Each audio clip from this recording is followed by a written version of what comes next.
Moi, je marquerai une frontière quand même entre le reportage journalistique et le documentaire, le film documentaire.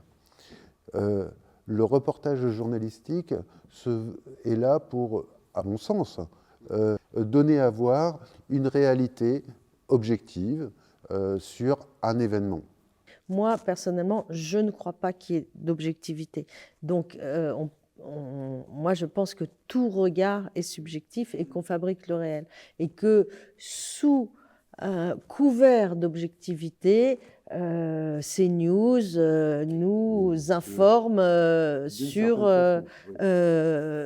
l'état du monde. Mais il y a un parti pris idéologique dans la manière de filmer, dans la manière de regarder et de retransmettre l'information. Donc, je pense que je veux dire, il faut déjà mettre de côté cette notion d'objectivité et commencer à assumer le fait que tout est subjectif. Un film documentaire donnerait à voir, sur le même sujet, donnerait à voir le regard du réalisateur ou de la réalisatrice sur cet événement. C'est une grande différence. Je me souviens d'un film, la situation est celle-là. Villepin sort du tribunal et la masse des journalistes s'agglutine avec leur perche, etc. Donc je suis là avec mon réalisateur, il me dit, voilà, il faut filmer la sortie de Villepin. Et je vois, et je me dis, moi, je ne suis pas journaliste, je ne sais pas faire ce genre de choses. Qu'est-ce que je fais? Et je regarde autour de moi, et là, en 2 secondes, mais voilà, la solution c'est ça.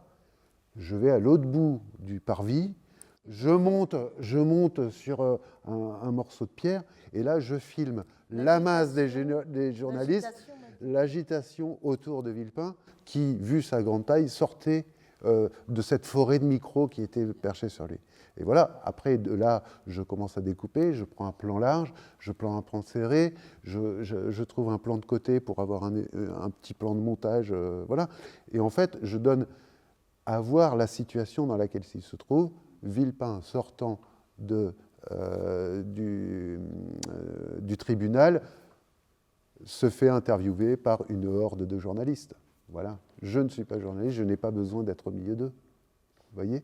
C'est la différence qu'il y a entre l'approche d'un journaliste qui doit rendre compte aux news d'un événement qui vient de se passer et le regard du documentariste sur le même événement. Nous, on a de plus en plus affaire à des journalistes réalisateurs. Et bon, on s'en plaignait hier soir. C'est une vraie question et un vrai problème, parce que c'est pas la même chose. Donc, je ne dis pas que les journalistes ne peuvent pas devenir réalisateurs, mais qu'il faut qu'ils sortent de leur posture journalistique. Il y a un moment où il faut qu'ils s'assument en tant qu'individus et pourquoi ce film, ce sujet-là, cette chose-là les intéresse, qu'est-ce qu'ils vont chercher, quelle est leur intention. Vous avez fait un choix, c'est de faire du documentaire et de la fiction. On sait que c'est un métier qui peut être parfois compartimenté, c'est-à-dire des gens font que du documentaire ou que de la fiction. Pourquoi vous avez fait ce choix de faire les deux? Le fait d'avoir fait du documentaire me ramène à l'essentiel, à savoir qu'on filme toujours des humains et que ça soit des personnes ou des acteurs. De toute façon, l'enjeu est d'en faire des personnages et d'être à l'écoute et capable d'accueillir visuellement ce qui donne. Et donc, c'est vrai qu'en fiction, on peut être très vite embarqué dans la grosse machine, ce qui n'empêche pas qu'elle est essentielle et que j'y prends du plaisir. Mais il y a un moment où l'essentiel, c'est ce qu'on filme. La fiction et le documentaire se nourrissent l'un l'autre, c'est très important parce qu'effectivement, il y a le rapport au personnage, l'humain qu'on filme. L'important, c'est ce qui se passe devant la caméra, effectivement. Et puis, d'un point de vue totalement technique, il y a une rigueur d'organisation, une façon de travailler qui est assez rigoureuse. Et puis, dans le documentaire, apporter voilà, cette qualité cinématographique, d'avoir de l'expérience en fiction nous permet d'apporter de la cinématographie à ce qui pourrait, si on ne l'avait pas, plutôt ressembler d'un point de vue formel, encore une fois, à un pauvre reportage. Ce qui est très intéressant quand on fait du documentaire, d'avoir une lecture extrêmement rapide des espaces dans lesquels on se trouve, parce que des fois on tourne alors qu'on n'a pas repéré, donc on rentre dans une pièce, et c'est vrai qu'à la force de l'expérience, on se dit, tiens, la caméra, elle doit être là. Voilà, et ça se passe en 5 secondes. Et c'est vrai que dans un certain style de cinéma, c'est quelque chose qui peut être tout à fait enrichissant et recherché. Et on pense que dans le documentaire, il n'y a pas vraiment de mise en scène.